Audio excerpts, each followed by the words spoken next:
सुख और सुख की सामग्री से भरे थे। इस देश में किसी घर में कोई भी नर नारी दुखी नहीं था, न घर में दुख की सामग्री थी, जब तक इसका नाम आर्या। दुर्भाग्य से इस देश में महाभारत युद्ध हो गया आज से 5000 वर्ष पूर्व। उस महायुद्ध का बहुत खराब परिणाम आया।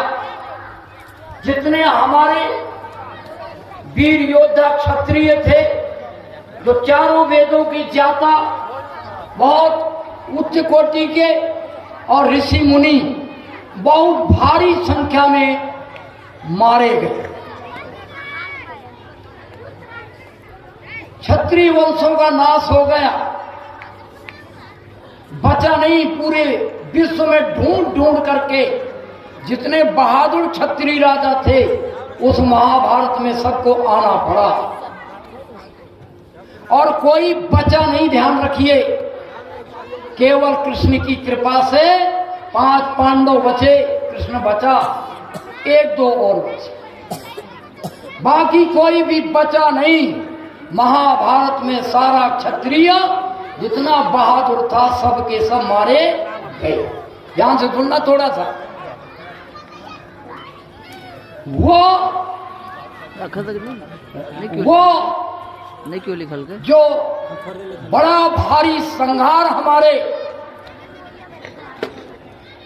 बहादुरों का हुआ, हर तरह से योग्य थे, उनके मारे जाने के कारण इस देश में वेद की व्यवस्था जो पूरे देश में लागू थी, वो समाप्त हो गई। जब क्षत्रिय चारों वेदों का ज्ञाता होता है, तो ब्राह्मण कभी वेद की परंपरा को घटने नहीं देता। जब पूरे आर्यावर्त देश में सारे क्षत्रिय मारे गए, तो ब्राह्मणों के अंदर बहुत बड़ी कमजोरी आ गई, क्योंकि सम्मान बहुत होता है ब्राह्मणों का। जब विद्वान क्षत्रिय होता है तो ब्राह्मणों को बहुत सम्मान करता है, लेकिन ब्राह्मणों को वेद के नियमों पर पूरी तरह से चलना पड़ता है। एक भी वेद के नियम को ब्राह्मण उल्लंघन नहीं करता और सभी को वेद के नियम पर चलाता। ये क्षत्रियों का नियम था कि जो ब्राह्मण सभी को वेद के रास्ते पर चलाएगा, उसका भारी सम्मान होगा। ऐसा ही था, क्योंकि राजा जितने बड़े क्षत्रिय थे, सब विद्वान थे, इसलिए ब्राह्मण कोई गलती कर ही नहीं सकता था, हुई ही नहीं। जैसे उन क्षत्रियों का नाश हुआ, ब्राह्मणों ने अपने काम छोड़ दिए। जो तप था, त्याग था, जो सबको तप और त्याग के द्वारा वेदों से जोड़े रहना, वेद के कर्मकांड को सबसे करवाना, वो सब बंद कर दिया। केवल अपने पूजा करवाने लग गए और जितना भोग सकते थे, वो भोग के ऊपर उतारू हो। उन्होंने मांस खाना, शराब पीना, हर प्रकार से व्यभिचार करना ब्राह्मणों ने चलाया। उन्होंने चलाया जो मांस, जो पशु की हत्या करके अगर यज्ञ में डाल देगा तो वो स्वर्ग में जाएगा। केवल सिर चढ़ा देते थे, सिर के अंगों को निकाल लेते थे, शरीर के अंगों को, और वो आहुति करा के बाकी सब ब्राह्मणों को दिया जाता था और वो ब्राह्मण पका के खाते। मांस खाने के कारण उन लोगों ने पशुओं को यज्ञ में डलवाना शुरू कर दिया, केवल मांस खाने के लालच से। शराब पीने लग गए। सोम रस कहकर के वेद में सोम रस का विधान है पीने का। वो शराब को, क्योंकि शराब मदमंद हो गए, शराब पीने लग गए, व्यभिचार करने लग गए। व्यभिचार करने के कारण यज्ञों में ऐसे ऐसे काम शुरू कर दिए, मैं माताएं बहनें बैठी हैं, मैं सुना नहीं सकता।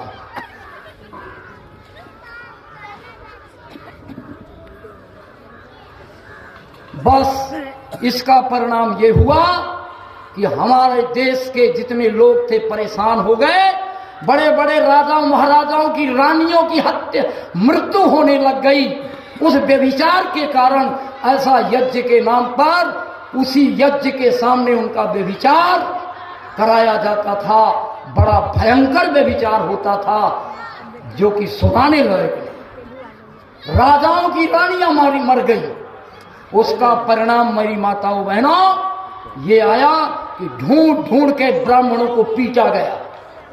जब वो रानियों की मौत होने लग गई, ढूंढ ढूंढ के पीटा गया, सबको जेल में डाला गया। कहा ये कहां लिखा? कहने लगे वेद में लिखा है। वेद की पुस्तक जलाई गई। ये नालंदा विश्वविद्यालय जो वेद की ऋषियों की ग्रंथों से भरा था, उन लोगों ने उन ब्राह्मणों की गंदी व्याख्या से अपनी अय्यासी में भोग करके लागू कर दिया।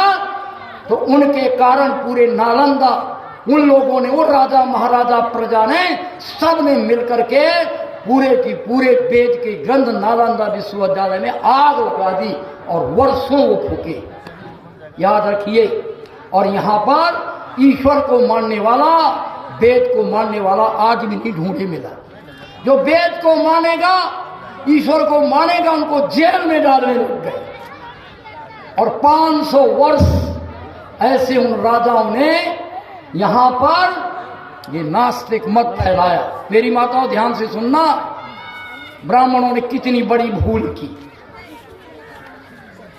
उनकी बड़ी दुर्गति की गई उन ब्राह्मणों की। सारा देश की पब्लिक की दुर्गति हुई। लेकिन भगवान हमेशा रक्षा करता है, क्योंकि सभी जनता भगवान के पुत्र पुत्री हैं। यहां एक ऋषि का जन्म हो गया जिसका नाम था शंकराचार्य। वो वेदों का प्रकांड विद्वान कहीं ना कहीं खोने में छिपा रहा। पूरी वेदों की विद्या को पढ़ करके यहां आया और उन्होंने कहा, राजाओं को समझाना शुरू कर दिया, अरे राजा तुमने ये क्या कर रहे हो? तुम वेदों का क्यों विरोध कर रहे हो? ईश्वर का क्यों विरोध कर रहे हो? कहीं वेदों में ऐसा लिखा।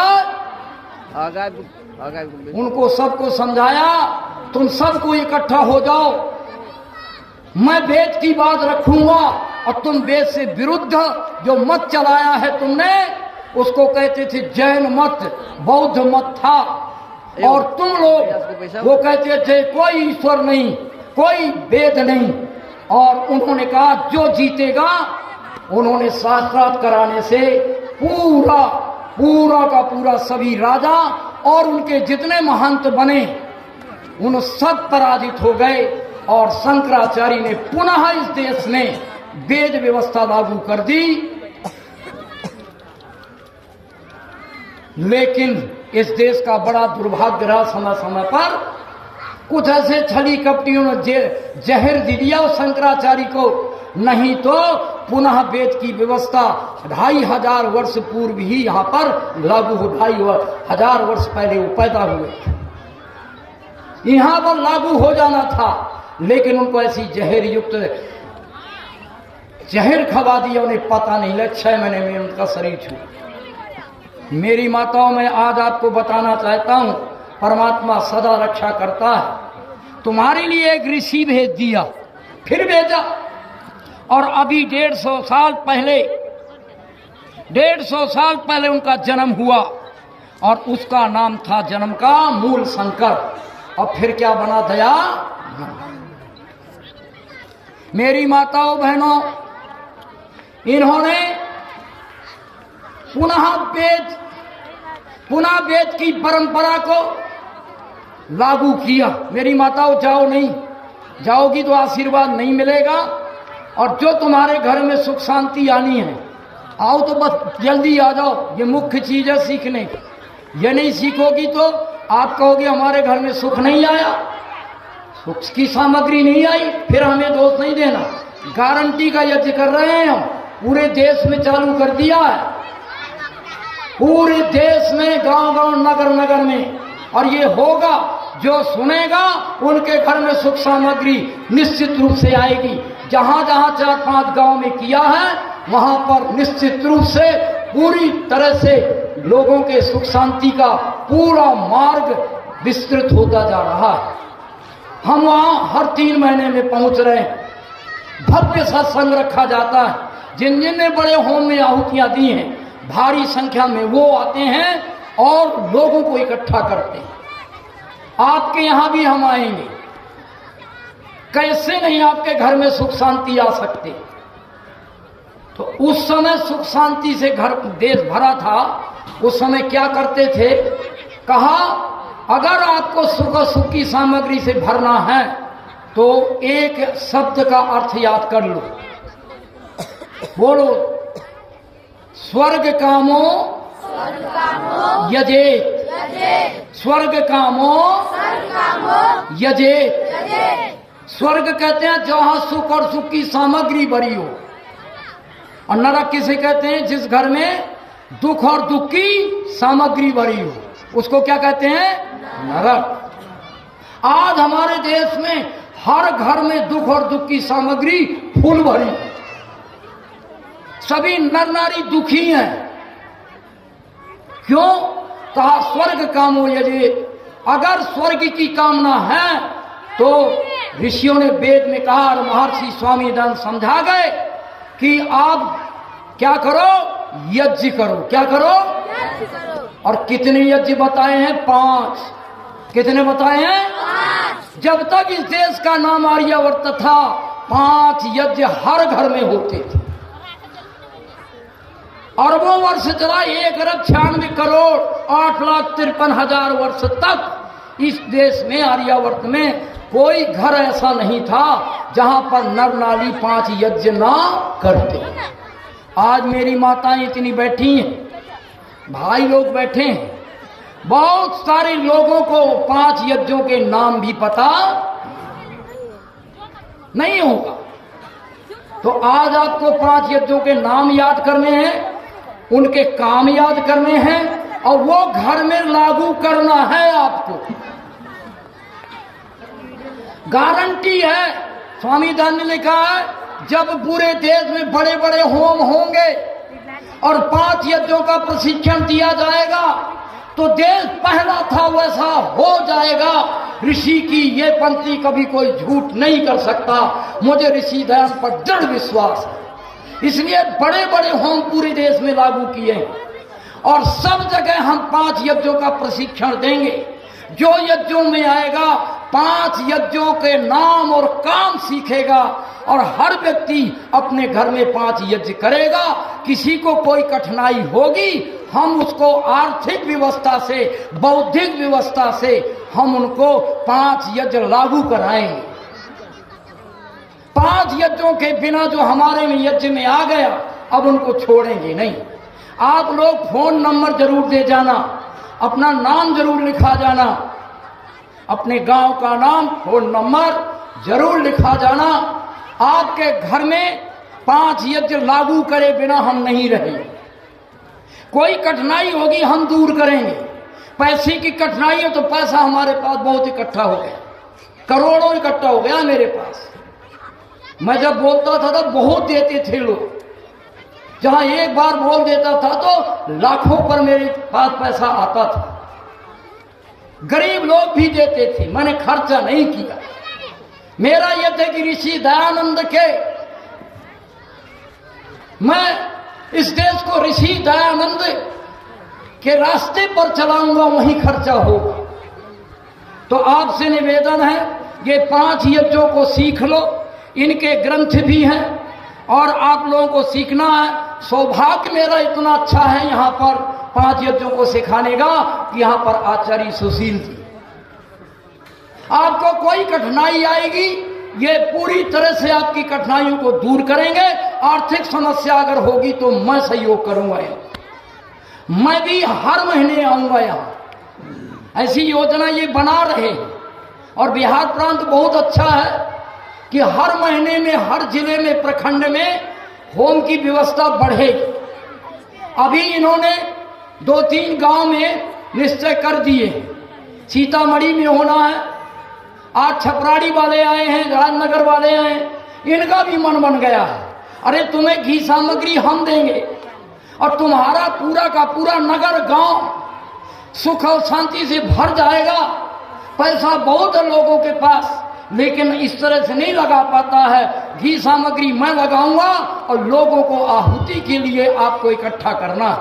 सुशील जी से कहा था मुझे 100 जोड़ा दो तो मैं आपके यहाँ कर दूंगा। सुशील जी ने सारे सबको लगा करके प्रयास तो बहुत किया, लेकिन ये बिहार के बहुत सारे लोग अपने जीव का अर्जन के लिए बाहर गए, इसलिए इतने जोड़े नहीं आ पाए। लेकिन माताओं ने कसर नहीं छोड़ी है, हमारी माताएं सैकड़ों की तादाद में आ गई, कल और आ जाएंगे। अब हमारे जो सैकड़ों का आदेश था, सैकड़ों जोड़ा आएगा और वो 5 यज्ञ करने का प्रशिक्षण लेकर के घर में लागू करेगा। ये 5 यज्ञ माताएं लागू करेंगी और ये लागू करने के बाद इनका घर सुख सामग्री से भरे। अब 5 यज्ञों के नाम पहले बोलो, सभी माताएं बोलेंगी, नहीं बता दिया, गैया भैंसिया बनोगी।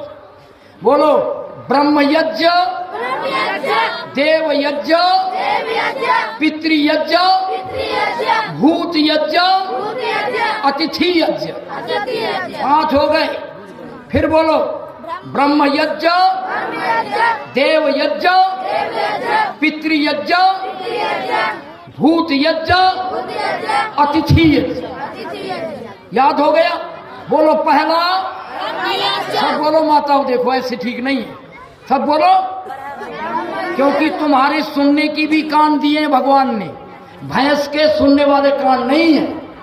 हम उससे कहें बोल, सुन भैंसिया, ब्रह्म यज्ञ उसको सुनाई नहीं देगा क्या बोल रहा है।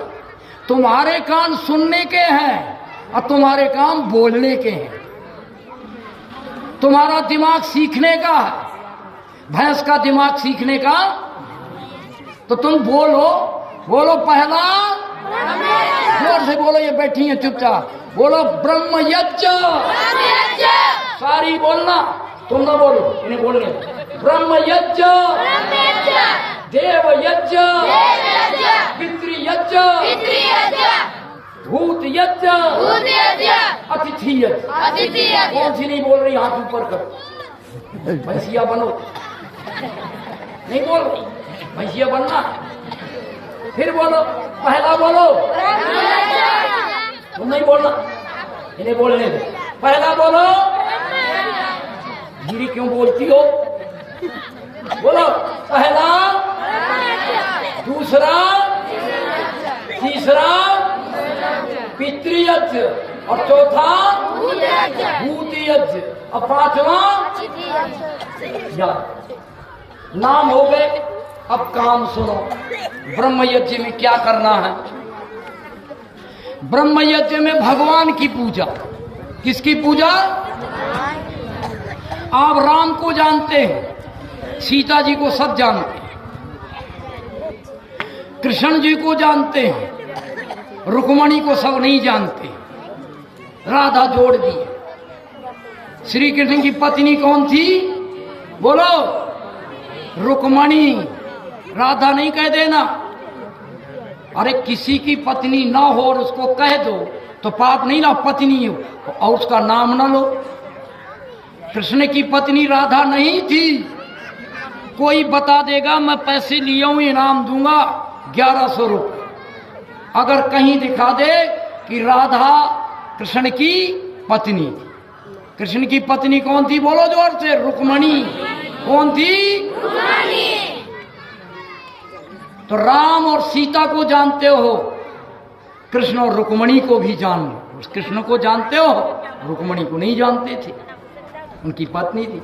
शंकर जी को जानते हो, पार्वती को भी जानते, हनुमान जी को भी जानते हो कि नहीं जानते? याद रखो, वो 5 काम प्रतिदिन करते थे।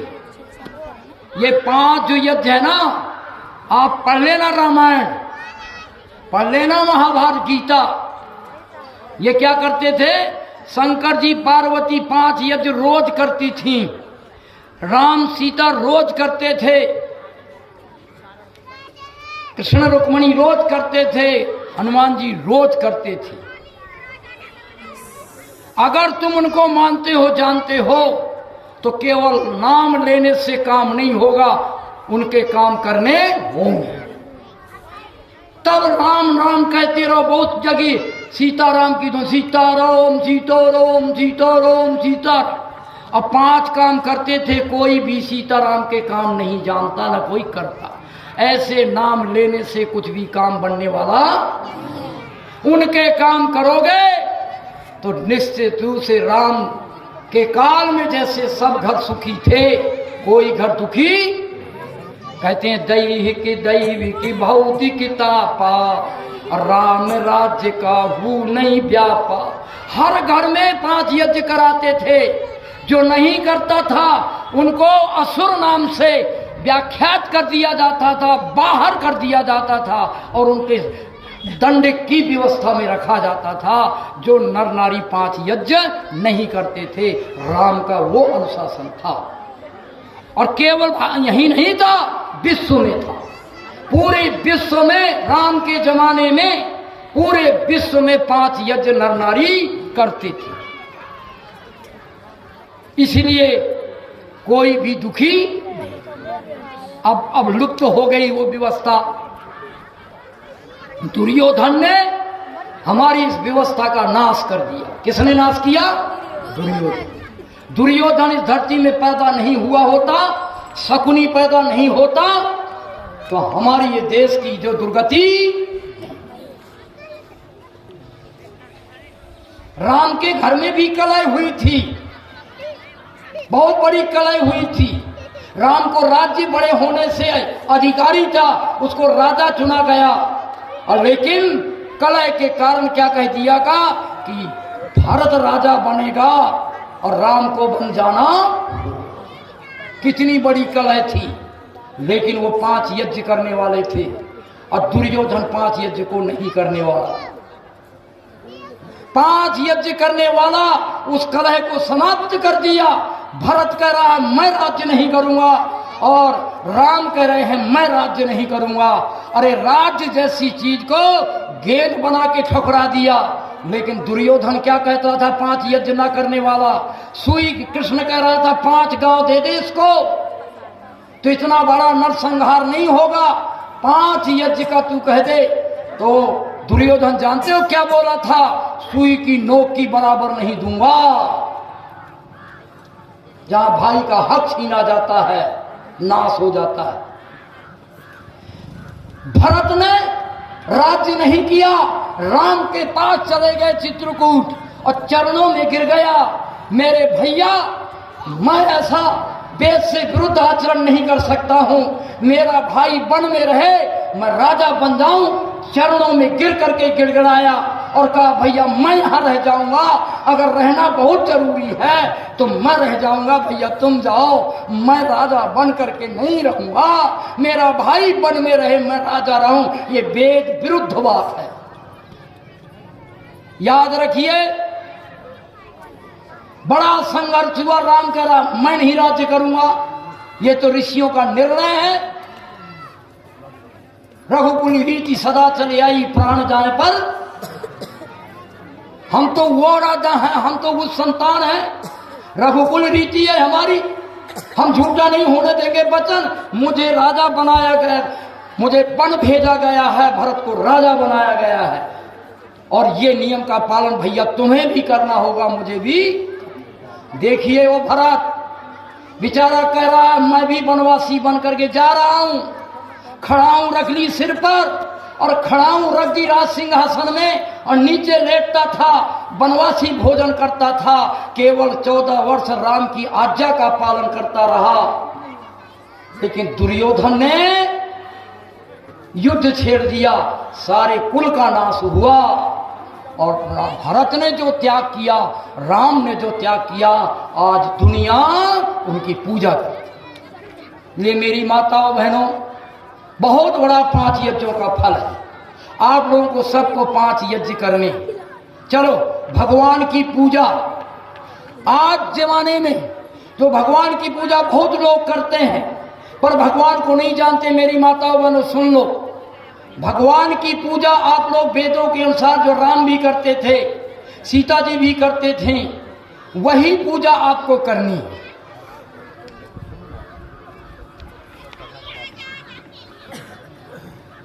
राम आप पढ़ लेना, रामायण पढ़ लेना, गीता पढ़ लेना। कृष्ण जी भगवान की पूजा करते थे, राम भी करते, सीता जी, रुक्मणी भी, सब लोग करते थे, ऋषि मुनि करते थे, पर वेद के अनुसार करते थे। किसके अनुसार करते थे? अब आपको वेद के अनुसार ईश्वर पूजा करनी। तो वेद के अनुसार ईश्वर पूजा अब छोड़ देना, वेद विरुद्ध पूजा, अब वेद के अनुसार पूजा शुरू कर देना। वेद में लिखा है ईश्वर की पूजा कहाँ करनी है? भगवान के बनाए मंदिर में। ध्यान सुन लो, सब भूल गए हो तुम। आदमी के बनाए मंदिर में भगवान की पूजा नहीं होती, वेद विरुद्ध है ये। वेद के अनुसार जो ईश्वर पूजा होती है वो कहाँ होती है? भगवान के बनाए, राम भगवान के बनाए मंदिर में, कौशल्या जी भगवान के बनाए मंदिर में ईश्वर की पूजा करती थी। तुम्हें भी करनी है। भगवान का बनाया मंदिर तुम्हें सबको पता है कहाँ है, सबको पता है।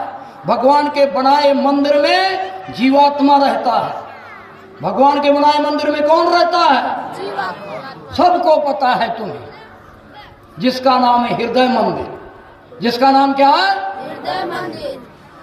जब भी आप कहोगी ये बात मैं आत्मा से कहती हूं, जब भी कोई कहेगा आत्मा से कहता हूं, तो बताओ कहां हाथ जाएगा? हृदय मंदिर में। कहां जाएगा? जहां आत्मा रहता है। जब कहोगी मैं ये बात आत्मा से कहती हूं, तो यहां नहीं कहेगी मैं आत्मा से कहती हूं, क्योंकि आत्मा यहां रहता नहीं है। आत्मा कहां रहता? भगवान के बनाए, यही हाथ जाएगा मैं आत्मा से कहती हूं। आत्मा से, आत्मा कहां रहता? भगवान के बनाए मंदिर में। अब आप ध्यान से सुनना, वेदों में लिखा है भगवान के बनाए मंदिर में जहां पर जीवात्मा रहता है और भगवान एक है, और रहता कहां है? क्या सिखाया था? कहां रहता है? बताओ सभी, भगवान कहां रहता है? ऊपर, ऊपर वाले हो कि कहां वाले हो? मैंने बताया था, तू मत बोल, इनको बोलने दे, ठीक है ना जी? बताओ भगवान कहाँ रहता है? इन्हें सिखाना, ये जोड़ा में आए, ये नहीं सीखेंगी। भगवान ऊपर रहता है, कहाँ रहता है? बोलो सब, है? हाँ, मन में नहीं, कण कण में। कहाँ रहता है? कोई जगह खाली नहीं है जहां भगवान न हो। बोलो ये मानते हो कि ऊपर मानते हो? बताओ कौन मानती हैं कि ऊपर? कुरान वाले ऊपर, बाइबल वाले ऊपर, पुराण वाले ऊपर, और तुम कौन वाले हो गए? वेद वाले, जो कहते हैं कण कण में रहता है। वो कौन वाले हैं जी? वेद वाले। इसका मतलब ये हो गया तुम सब वेद की मान्यता तुम्हारे अंदर ऋषियों की भूमि में, जनक राजा की भूमि। तो तुम कहां मानते हो भगवान कहां रहता है? हाँ, वेद में कहा ईशावास्यमिदं सर्वम यत्किंच जगत्याम। वेद का मंत्र है, कहीं ऐसा बकाया नहीं है चर अचर जगत में जहां ईश्वर विद्यमान, और सब ये मानते हैं। ठीक हो गया? अब बताओ, जब भगवान सब जगह रहता है तो भगवान की पूजा मैंने कहां बताई? भगवान के बनाए मंदिर। क्यों? क्योंकि भगवान सबसे नजदीक, पूजा करनी है तो नजदीक जाओ। तो सबसे नजदीक कहां होगा भगवान? आत्मा के भीतर। सबसे नजदीक कहां है भगवान? हाँ, आत्मा के भीतर वाले भगवान का अपमान करो और बाहर भगवान की खोज करो, दुर्गति हो। आज भीतर वाला भगवान, आत्मा के भीतर रहने वाला भगवान अपमानित हो रहा है। कोई उसकी पूजा जानता नहीं है और कोई मेरी माता बहन उसकी पूजा नहीं कर रही है। इसलिए तुम्हारे घरों में दुख की सामग्री बढ़ रही है और बढ़ती ही रही। सुन लो, आज के बाद भगवान की पूजा कहां करनी है? आत्मा के भीतर। कहां करनी है? आत्मा के भीतर। हाँ, अब भगवान की पूजा के काम और जान लो। भगवान की पूजा में कितने काम? बोलो। हम तू ना बोल। भगवान देखो, माता जी बता रही है, भगवान की पूजा में कितने काम? 3, 5 नहीं, कितने? वो तो 5 यज्ञ बताए हैं मैं। पहला नाम है ब्रह्म यज्ञ। ब्रह्म यज्ञ में भगवान की पूजा। अब भगवान की पूजा करते समय कौन से काम करने हैं? बहुत से लोग कहते हैं अगरबत्ती कर दो, सूंघ लो सूंघ लो सूंघ लो। भगवान की पूजा का अगरबत्ती सुहाना, वेद में नहीं लगा अगरबत्ती सुहाना। कोई कहते हैं टीका लगा दो, भगवान की पूजा में वेद में नहीं लिखा टीका लगा दो, नहीं लिखा। वेद की भगवान की पूजा वेद में लिखी 3 काम सीख लो, और 3 काम मैंने बताए थे। बोलो पहला, सब माता बोलना, पहला बोलो स्तुति। बोलो, नहीं बोलोगी गैया भैंसिया बनो। बोलो पहला स्तुति, दूसरा प्रार्थना, और तीसरी उपासना। मेरी माताओं, आत्मा के भीतर ईश्वर की पूजा के 3 काम स्तुति प्रार्थना उपासना कर लेना। तुम्हारे घर में सुख और सामग्री 1 साल में ना भर जाए तो मेरी गारंटी है। मैं कहीं नहीं जाऊंगा, यहीं हूं, मरूंगा नहीं। अभी भागने वाला बाबा नहीं है कि आपको ठग करके भाग जाएगा। ठग रहा ही नहीं हूं, ठगता तो भाग भी जाता। ठगने वाला बाबा नहीं, और गारंटी दे रहा हूं, तुम यहाँ भगवान की पूजा के 3 काम कर लेना, आपके बच्चे सुख से भरे रहेंगे, आपके बूढ़े सुख से भरे रहेंगे, पूरा परिवार सुख और सुख की सामग्री से भरा रहेगा। लेकिन भगवान की पूजा के 3 काम करने हैं। पहला काम क्या है? स्तुति। स्तुति सुन लो किसे कहते हैं? स्तुति कहते हैं भगवान के गुणों को, कामों को आत्मा के भीतर सोचना। किसे कहते हैं? जब आत्मा के भीतर भगवान के गुणों को, कामों को सोचोगे तो समझो तुम भगवान का ध्यान कर रहे हो। क्या कर रहे हो? भगवान की पूजा ध्यान से होती है। राम भगवान का ध्यान करते थे, सीता जी भगवान कैसे बैठ करके ध्यान किया करती थी, कौशल्या माता ब्रह्म यज्ञ में ध्यान करती थी, कृष्ण जी ध्यान करते थे, हनुमान जी बैठ करके ऐसे भगवान का ध्यान किया करते थे। भगवान की पूजा में कौन सा काम करना होता है? और ध्यान में पहला काम होता है स्तुति। ध्यान कहते हैं सोचना। ध्यान किसे कहते हैं? भगवान को भीतर। जब किसी का आप ध्यान करोगे तो क्या करोगे? उसके कामों को सोचोगे, उसके गुणों को सोचोगे। तो आप लोग भगवान के कामों को, गुणों को यहां सोचा करो। क्या करना है? मैंने शाम के व्याख्यान में भगवान के काम बता दिए। भगवान के 9 काम आप सोचना शुरू कर दो। 1 महीना तक सोचो, 1 महीने बाद मैं आ जाऊंगा। आपको भगवान सुख से ना भर दे, आपके दुख ना घट जाए तो 1 महीना बाद बता देना। भगवान के मैंने 9 काम सिखाए हैं। कितने काम सिखाए हैं? 9। ये काम यहां सोच लेना। सोच करके फिर क्या करना? दूसरा काम प्रार्थना, और तीसरा काम क्या होगा? जब सोचोगे तो स्तुति, और जब मांगोगे तो प्रार्थना, और जब आप भगवान को समर्पित कर दोगे तो उपासना। तो आप लोग 1 महीना माता मेरी गारंटी दे के जा रहा हूं, और 1 महीने में सुशील जी ने निमंत्रण दे दिया है, बातचीत कर ली है। मैं सीतामढ़ी जाना है तो मैं 1 या 2 दिन पहले अभी भी आया हूं, 1-2 दिन पहले टिकट बनवाऊंगा, मधुबनी उतरूंगा और पहले आऊंगा यहाँ संत नगर में। कहाँ आऊंगा? वहां नहीं जाऊंगा मैं, रईमा। कहाँ आऊंगा? संत नगर में। और भव्य सत्संग रखूंगा। जितने आप सब आए उसमें आ जाना। अगर कोई सुखी ना हो तो मुझे बताना कि हमने तो भगवान की पूजा में ध्यान किया है, स्तुति करी है। यहाँ पर 9 काम हम रोज सोते हैं, और भगवान से जो मांगना था वही मांगा है, और भगवान के समर्पण जो करना था वही समर्पण किया है। और अगर कोई बता देना कि हम सुखी नहीं, मैं इनाम दूंगा और सुखी करके जाऊंगा। बताओ सुखी होना है कि नहीं होना? तो 9 काम। कितने काम? 9 काम। अगर किसी ने न लिखे हो, भूल गए हो, तो सुशील जी ने याद कर लिए, ठीक है कि नहीं? आप इनको कहना ये आ जाएंगे, ये तो इनका गांव ही है ये, और गुरुकुल इनका दूर नहीं है। आप कह दोगे सारी इकट्ठी हो जाओगी, तो ये आकर के 9 काम बढ़िया फिर से तुमको सिखा देगा, और तुम्हें पूरी यहाँ पर स्तुति सिखा देगा, प्रार्थना सिखा देगा, उपासना। अब आप 1 महीना करके दिखा देना, जल्दी बुला लेना, इनको लंबा ना करना, क्योंकि 1 महीना की बात है, ठीक है? मैंने 9 काम सिखा दिए हैं। पहला काम क्या सिखाया था? जल्दी बोलो। पहला काम क्या सिखाया था? रक्षा करने वाला है। क्या काम करता है वो? रक्षा करने वाला है। दूसरा काम बताया था, वो हमसे बहुत प्रेम करता है। क्या करता है वो? बहुत प्रेम करने वाला, हमें भी उससे प्रेम करना। 2 काम। तीसरा काम बताया था, भीतर से सब दुखों को दूर करने वाला है। चौथा बताया था, भीतर से सारे उत्तम सुखों को भरने वाला है, छोड़ेगा नहीं, सुखों से भर देगा।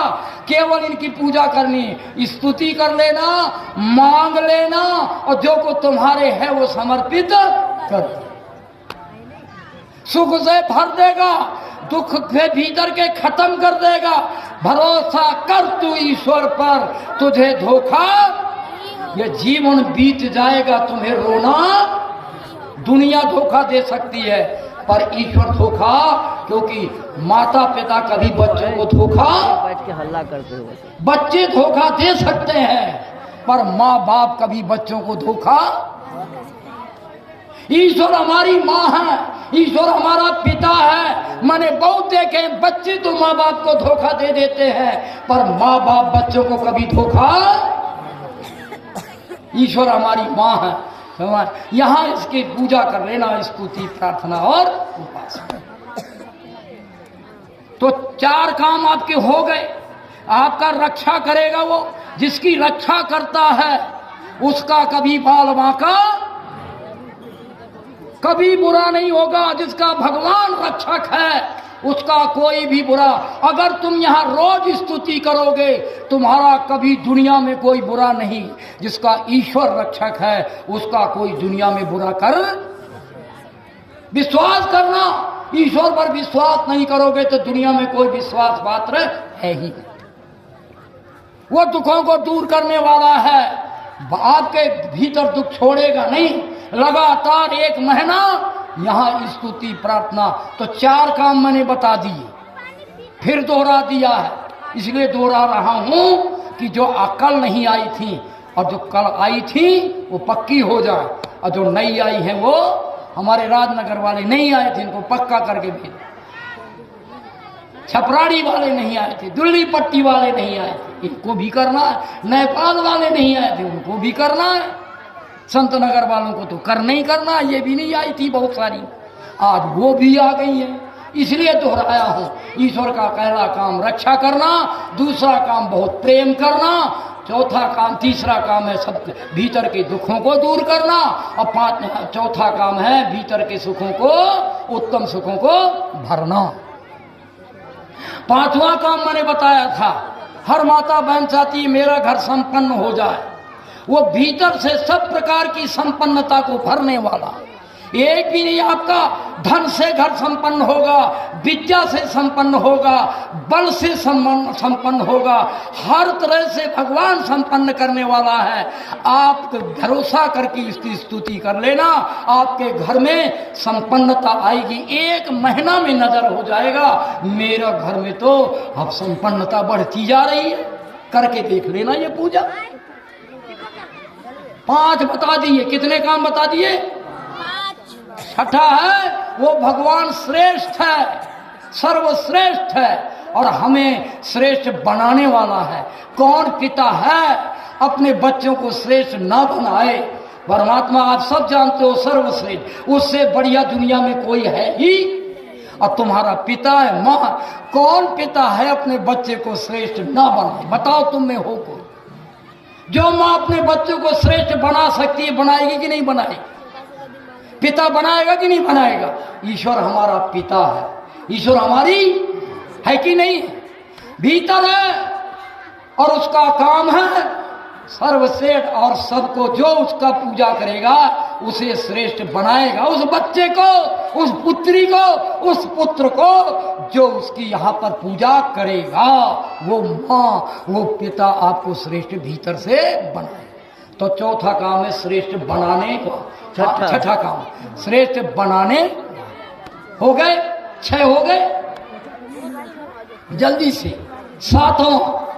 सातवां है वो शुद्ध है, उसके अंदर कोई गंदगी होती ही नहीं है। कोई गंदगी लेके जाए तो उसकी गंदगी साफ हो जाती है, वो गंदा नहीं है। और हमारे अंदर गंदगी भरी है, उसको समाप्त करने वाला है। कौन सी गंदगी है?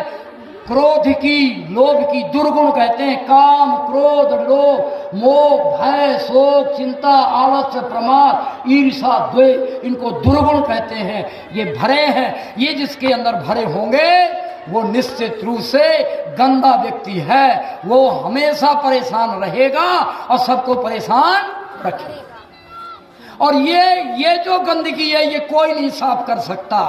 वो जो इसका यहाँ पर ध्यान करेगा, ऐसा जो शुद्ध करने, सारी गंदगी को भस्म करके वो शुद्ध करने वाला है, स्वयं शुद्ध है और अपने बच्चों की गंदगी को भीतर की भस्म करके शुद्ध करने वाला है।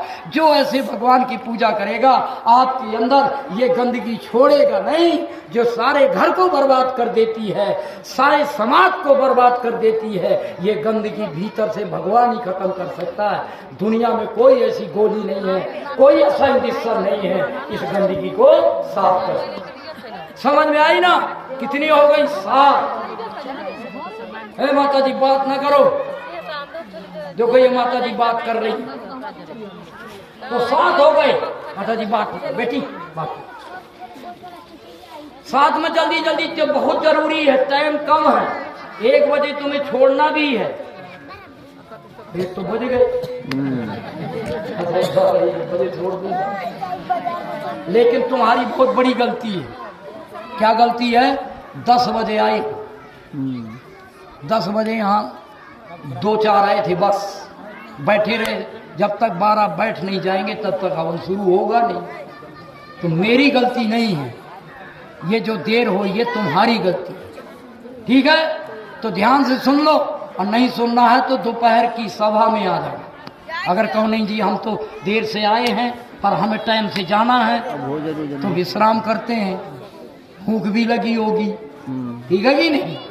तो तुम हाँ, ये राजनगर वालों को हो सकती है परेशानी, ये कहेंगे जी हम तो नहीं इतना रोज, पर 3 बजे शुरू कर देंगे और तुम हमारा सुन के चले जी। ठीक है, यहाँ खाने पीने की व्यवस्था है। यहाँ के कार्यकर्ता रवि जी आदि सभी हैं, धुरंधर कार्यकर्ता हैं, तुम्हारे खाने पीने की व्यवस्था बढ़िया कर रखी है बाहर वालों के लिए। और गांव वाले तो अपने घर में कर लेंगे, पर बाहर वालों की व्यवस्था है।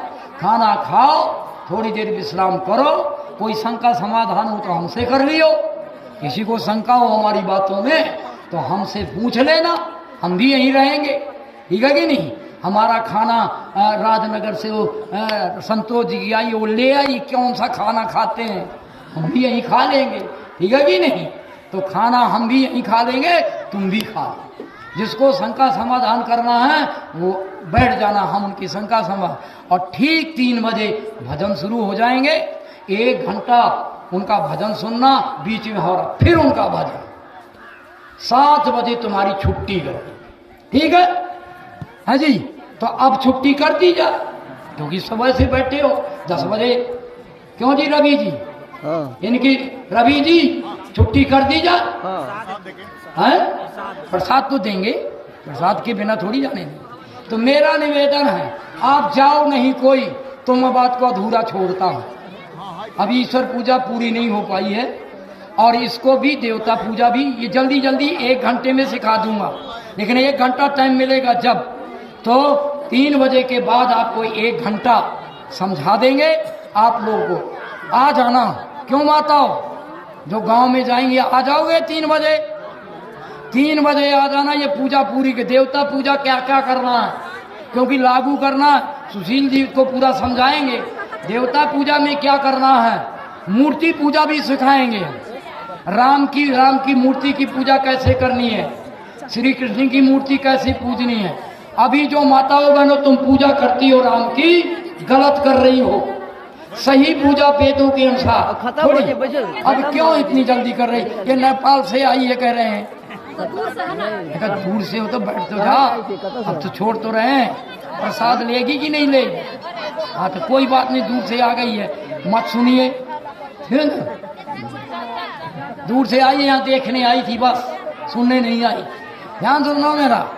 तो आप लोग 3 बजे आ जाना। इसको नेपाल से आई कह रहे मैं नहीं रुक सकती, ठीक है कि नहीं? चलो नहीं रुक सकती, सुशील जी इसको संभाल लेगा, सुशील जानते हैं। अब आगे सुनो ध्यान से मेरा। 3 बजे बोलो कौन कौन आएगा, हाथ ऊपर करो। नहीं अभी हम नहीं छोड़ेंगे, और थोड़ी देर भूखा मारेंगे, काम को पूरा करके छोड़ेंगे। अगर 3 बजे आने वाले हो तो ऊपर ऊपर हाथ करो, बोलो कौन 3 बजे आएगा, हाथ ऊपर करो सब। चलो ये तो आ जाएंगी, तुम तो ये तो है ही सारे बाहर वाले बैठे, ये तो आएंगे। बाहर वाले ज्यादा चेहरे, पास वाले कम चेहरे, इनको कहीं नहीं जाना, ठीक है कि नहीं? चलो जी अब शांति पाठ, ठीक है? अभी आशीर्वाद भी नहीं दिया है, आशीर्वाद भी नहीं दिया है, देख लो चालाकी मेरी। हाँ आज शाम को आ जाओगे तो आशीर्वाद भी दे देंगे, बात भी सिखा देंगे। चलो अब शांति पाठ करो। ये देखो ये कि नेपाल वाली सारा काम बिगाड़े थे। अरे अभी छोड़ रहे हैं। नेपाल का नहीं है, कहाँ की है? इधर आसपास का है। चलो सुनो ध्यान से, आप करे जी नेपाल की। मेरा निवेदन है, सुनो इसको जाने दो। एक अकेली देखो कैसी परेशान की है। बोल दीजिए ना, प्रसाद लेके जाएंगे तो अभी प्रसाद देना 1 मिनट नहीं रुक सकती है। कर दीजिए। चलो सुनो, ये माता जी बहुत बहन बहुत परेशान। ओम चलो हाथ जोड़ लो सब, हाथ जोड़ लो सब, हाथ जोड़ो। मेरी माता जी सब बहनों हाथ जोड़ो ना, कोई उससे बात करो, हाथ जोड़ो सब, आंख बंद करो, हाथ जोड़ो। वो नहीं करेगी, तुम हाथ जोड़ लो। ओम द्यौः शांतिरंतरिक्षम शांते पृथिवे शांतिरापः शांतिरोषधया शांति वनस्पतयः शांतिर्विश्वे देवाः शांतिर्ब्रह्म शांते सर्वं शांति शांतिरेव शांते सामा शांतिरेधि। ओम शांति शांति शांति। अब सभी हाथ जोड़ दो, बैठो ना। 3 बार कहना। वो नहीं, इनको जानते, इनको ना बोलिए, नहीं अभी इनको बोलोगे तो ये परेशान है। हाथ जोड़, सबको परेशान कर देंगे। हाथ जोड़ो सभी, 1 मिनट में इनकी जान निकल रही है। हाथ जोड़ो सभी, उनको जो आदमी ऐसा हो उसके पाछे नहीं पड़ना। हाँ ठीक है, हाथ जोड़ लो। 3 बार कहना है, क्या? नमस्ते जी। कितने बार? 3 बार। हमारा सम्मान हो जाए। आचार्य जी बहुत अच्छी बात बताई है, अधूरी रह गई हैं, उनको भी सुने बिना नहीं रहेंगे। ऐसे भाव के साथ कहना 3 बार। आचार्य जी आपका उपकार, आपका सम्मान हृदय से कहते हैं। आपकी सुनी हुई बात को हम करने में कभी आलस्य नहीं करेंगे, नहीं करेंगे, नहीं। ये भाव बनाए हुए कहना नमस्ते, तब मेरा सम्मान होगा। असली दक्षिणा यही है। तो असली दक्षिणा अभी और बाद में भी लूंगा। असली दक्षिणा है हम इन काम को किए बिना आलस्य, कभी भी आलस्य नहीं करें। चलो हाथ जोड़ो, मैं कहता हूँ वैदिक अभिवादन। सभी कहना 3 बार। कितनी बार कहोगी? 3 बार में सम्मान बहुत होता है कि हम इन कामों को करे बिना नहीं रहेंगे, बिल्कुल आलस्य नहीं करेंगे। जो आपने बताया 5 काम। वैदिक अभिवादन बोलो जी। चलो प्रसाद यहीं से होगा, यहीं से होगा। अगर शांति से लो तो यहाँ से ले लो, शांति से हड़बड़ मचानी हो तो वहाँ से। शांति से होगा।